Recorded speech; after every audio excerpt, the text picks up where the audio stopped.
Assalamualaikum warahmatullahi wabarakatuh dan selamat malam. InsyaAllah hari ini bersama saya Dr. Harry.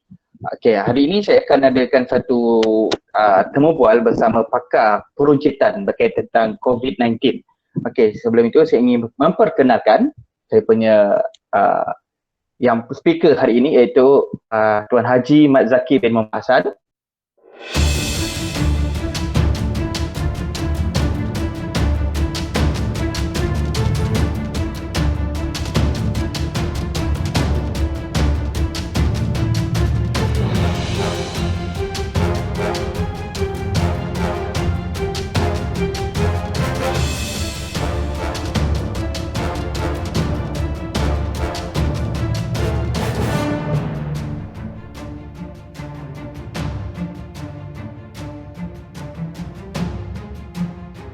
Kita terus straight to the point.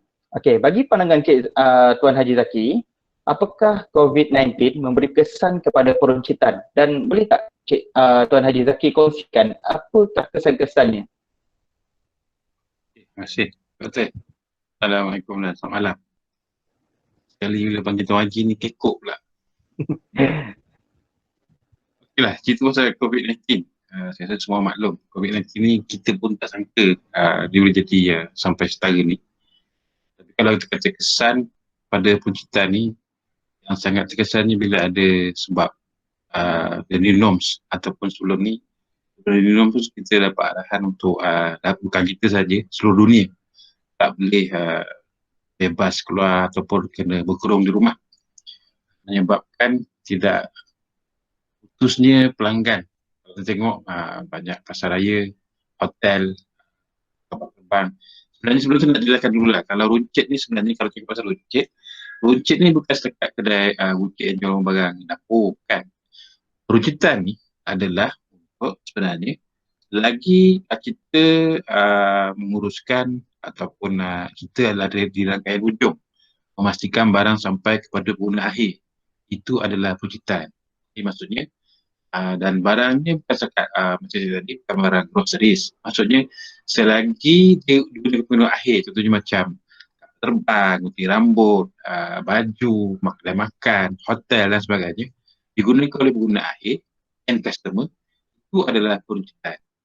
Jadi kalau doktor tanya tadi, efeknya memang besar lah. Kalau tengok sekarang ni, sebab orang tak boleh keluar rumah, orang kat Malaysia je, satu dunia tak boleh keluar rumah, dan tak boleh keluar rumah tu pula bukan arahan pun, takut keluar. Ini mengakibatkan banyak perkhidmatan dan juga barangan yang menghadapi masalah kunjungan. Kalau kita kata terhenti, kan. Kalau tengok even di Asia pun, sebut nama lain, kita punya kira permurah Malaysia tu, di Asia pun badly affected. Tengok hotel-hotel di Malaysia pun ada yang sekarang ni tutup, dah dijual pun ada. Kalau kita tengok pagi tadi pun berita daripada NTUC, 30,000 pekerja hotel telah pun ditamat perkhidmatan. 10,000 10,000 sekarang ni ambil leave, dan 6,000 terpaksa bersetuju untuk dikurangkan gaji. Dan kita tengok banyak pelancongan pun sebenarnya sebagai berita pun terhenti sekarang ni. Jadi kesannya adalah menyebabkan kurangnya kunjungan, kurangnya pendapatan, penglibatan, dan secara dasarnya mengakibatkan banyak bukit-bukit ada yang terpaksa gulung tikar. Tapi ada juga peruncitan yang kita tengok, sektor peruncitan yang nak kata sekarang ni untung pun tak baik, nanti orang marah. Yang tidak terkesan, iaitu ada 3 bahasan yang kita tengok, barang-barang keperluan rumah, makan dan juga pakaian. Yang itu tak efek. Selain daripada tu, yang bukan keluar asas, macam perhotelan, pelancongan, penerbangan dan lain-lain perkhidmatan seperti hanya gunting rambut, sekarang ni badly affected lah. Kita pun sekarang ni rambut pun tak gunting, itulah masalahnya. Terima kasih. Ya, cukup itu permulaan.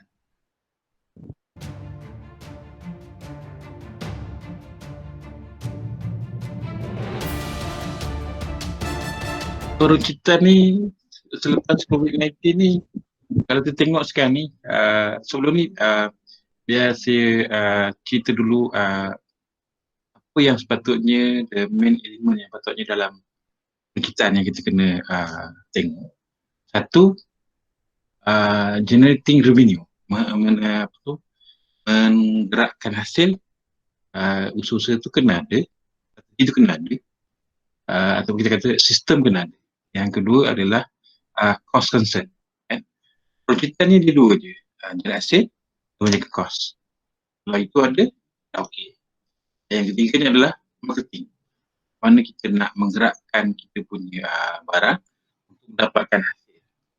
Jadi kalau kita tengok sebelum COVID-19 pun maknanya kita paling penting sekarang ni dalam nak menjana hasil, kita kena ada barang, kena ada sistem, dan juga kita kena ada dalam satu marketing yang orang tak perasan adalah keterampilan ataupun presentation kita. Kalau kita tengok secara contoh yang kita kata yang tidak terjejas, contohnya kita cerita ataupun sebelum ni yang mendapat perhatian. Saya bagi contoh, kita ambil saya sebut nama lah, senang kan, peruncit kedai mudahan yang terkenal di dunia ni, 7-Eleven, kalau kedai makan, restoran macam McDonald dan sebagainya. Mak cakap lah, kalau kita kata dari segi harga, sebut 7-Eleven, kedai convenience, orang ni harga dia sedikit mahal lah, sebab dia menawarkan kemudahan. Dan barang ni pun kan banyak sangat pun, dia barang-barang mudah, macam air, rokok, roti dan jajan dan sebagainya. Kalau kita kata restoran McDonald ni, kita kata dia peruncit antarabangsa, peruncit makanan dan restoran antarabangsa. Kalau kita nak banding burger dia dengan burger yang lain, burger yang Abang Burger tu mungkin dalam bawah RM5, tapi kita masih lagi pergi dekat McDonald sebab bahan dia. Kan? Jadi, yang nak kata dekat sini, dalam peruncitan yang lebih sebenarnya adalah satu, macam mana kita present kita punya barang untuk mendapatkan kepercayaan dulu daripada pelanggan. Maksudnya, kalau sebut dalam keterampilan ni, baik 7-Eleven, baik McDonald, kebersihan dia, dia punya neat dia punya speed, maknanya dia mudah masuk perusahaan, dapat makanan sekejap. So, benda-benda macam ini sebenarnya yang boleh tarikan. Dan sekarang ni, kalau kita kata macam mana peruncit nak survive dalam selepas pasca COVID-19 ni, yang paling penting sekarang ni adalah macam tadi, dalam retail kita kena ada rencana nak jaga income, nak jaga cost, ada marketing, dan dia melibatkan sistem. Dan sistem kita ni perlulah fleksibel. Sebagai contoh, kalau kita tengok sekarang ni, sebenarnya runcit ni dia tidak berubah, dia tak akan mati sebenarnya.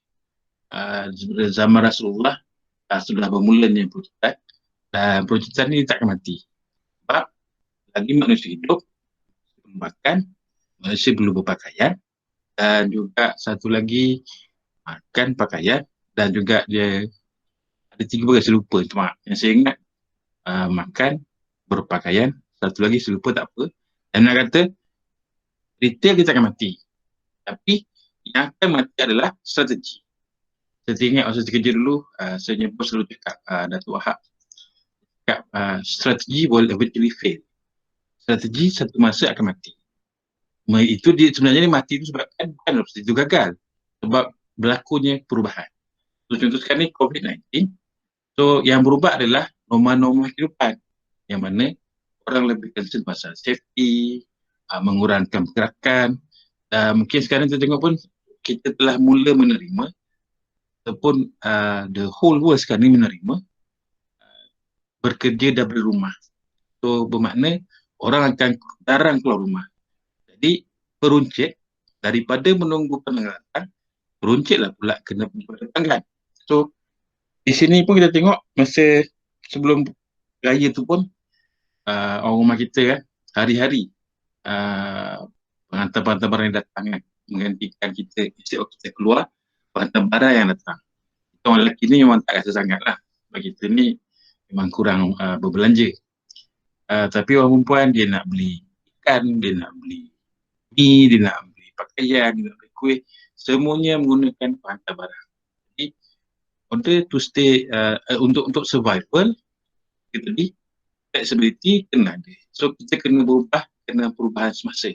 So kebanyakan peruncit kena bersedia untuk mencari pelanggan. Sebenarnya kena ada apps, kena ada penggunaan media online supaya barang kita tu sentiasa ada di fikiran pelanggan.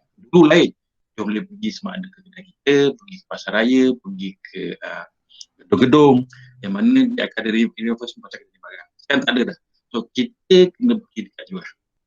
Dan seterusnya, dalam retail ni yang paling penting, memang kita akan ada perubahan, ada kos yang akan meningkat naik. Jadi pengawalan kos sangat penting. Kita juga kena sentiasa hari-hari, setiap hari memperbaiki macam mana kita menjana hasil. Kan? Menjana hasil ni kadang-kadang bukan setakat fokus pada barang saja. Kita kena tengok macam sebut tadi, saya suka sebut pasal McDonald dengan 7-Eleven sebab kalau kita tengok apa yang menarik pasal dua peruncit antarabangsa ni adalah dia punya customer service. Dia lasting. Kan? Jadi benda-benda kalau selepas pasca COVID-19 ni, kalau kita kata kita yang menjadi customer dan juga kita membawa satu call, satu personality yang orang akan ingat sampai bila-bila, ataupun bila teringat barang sesuatu barang tu, nama kita akan masuk dulu. Sebab customer service kita ataupun yang kita bawa selain daripada barang kita. Sekarang ni barang semakin homogeneous. Dalam dunia terbuka ni, sesiapa saja boleh keluar barang, sesiapa saja boleh jual barang. Mudah. Tapi yang paling penting, siapa yang dulu customer tu ingat. Okey, satu penjelasan yang hebat daripada Tuan Haji Zaki ya. Wah, lama saya tak dengar dia punya dia punya pandangan ni kan. Saya belum ni. Duduk berjauhan ni susah sikit. Okey, apakah kita pergi ke soalan terakhir lah. Apa yang Tuan Haji Zaki boleh simpulkan secara keseluruhan, mahu secara luaran lebih terbuka ataupun lebih fokus berkaitan tentang peruncitan, khususnya pasca COVID-19? Saya sebenarnya terfikir gini, Doktor. Pasca COVID-19 ni, kalau dia tengok negatif lah dia. Tapi saya suka tengok ataupun suka nak discuss dari segi positif. Sebenarnya lebih banyak positif dan negatif. Satunya, kalau kita perasan sekarang ni, dulu kita kata kalau berniaga kena ada tempat. Sekarang ni tak payah dah. Sebab rata-ratanya ataupun the new norms, kita hanya akan pelanggan hanya perlu browse ataupun download kita punya apps, pilih barang kita. Kita dalam apps ni pula, kalau tengok satu term sebenarnya dah lama term ni, omnichannel. Kan? Omnichannel ni mengatakan dia berbeza daripada multi-channel. Multi-channel maksudnya kita mungkin guna majalah, kita ada kedai kita ada internet dan sebagainya. Kalau internet saya terujuk pada Facebook lah. Tapi kalau omnichannel ni, dia lebih interaktif. Maksudnya dalam customer tengok barang kita di book ke, dalam iklan dalam internet ke, dalam masa yang sama juga dia ada kemudahan untuk buat order terus. Ataupun dia boleh sidik lebih lanjut dalam barang kita. Maknanya dengan keadaan begitu, kita punya kos lebih kurang. Kita dapat mengurangkan kita punya kos. Dan kalau kita tengok pula, dalam selepas pasca COVID-19 ni, saya percaya pelanggan akan mengurangkan pergerakan. Kan? Jadi, bila mengurangkan pergerakan ni, kalau kita tengok, pendapat saya, diorang ada lebihan. Diorang ada lebihan sebab tak ada lagi nak isi minyak kereta, nak bayar tol, nak bayar parking, nak isi minyak dan sebagainya. Jadi, dan satu lagi sebenarnya kalau kita tengok, kalau pelanggan kita ni pergi ke pasar raya ataupun dia bergerak ke kedai kita, sebenarnya dia ada gangguan pada anak dia ke, suami dia ke, isteri dia ke. Tapi kalau dia di rumah dia seorang-seorang, dia punya masa yang aman dan punya bajet lebih untuk beli barang kita. So, itu sebenarnya memberikan peluang. Jadi, pada punca-punca yang ada sekarang, maupun yang akan datang, uh, saya rasa sebenarnya peluang lebih cerah. Dan untuk masuk market pun lebih mudah. Sebab, macam tadi lah, pasca COVID-19 ni tidak ada lagi kedai dan sebagainya. Dan satu lagi kalau kita perhatikan, yang satu fenomena baru akan berlaku, kita tengok, kalau boleh kita boleh katakan kita tidak perlu menyimpan stok. Jadi kalau kita kata selain barang-barang keperluan tadi lah, in fact barang keperluan pun boleh. Ya? Jadi kita tak payah simpan stok dan kita boleh menjangkakan pesanan. Maksudnya kita bagi satu time frame, katalah order buat hari ni sampai pukul 5 petang, nak dapat order, kita proses, besok kita hantar punya pembekal, so pembekal pula boleh hantar terus pada pelanggan.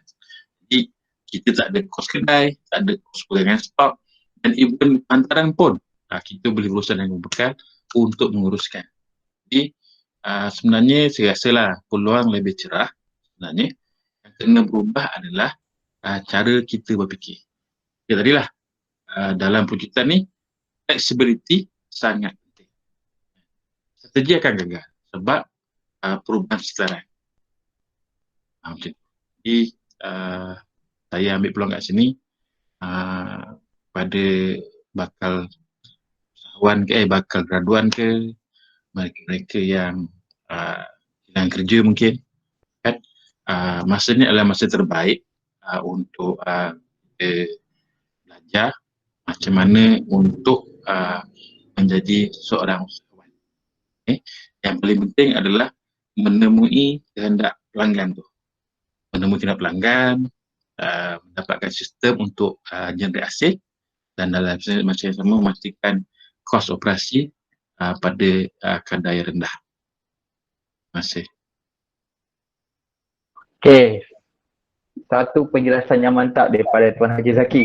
Saya rasa setakat ini saja kita punya pertemuan pada hari ini. Okey, terima kasih Tuan Haji Zaki kerana sudi meluangkan masa bersama saya. Memang doktor, lepas ni tak panggil Tuan Haji lah. Zaki je macam biasa lah doktor. Okeylah Cik Zaki. Okeylah. InsyaAllah nanti kita ada rasa nanti kita akan sembang lagi lah berkaitan tentang isu-isu perwujudan. Okey, kita akhiri pertemuan kita dengan wabillahi taufiq wal hidayah. Assalamualaikum warahmatullahi wabarakatuh. Waalaikumsalam.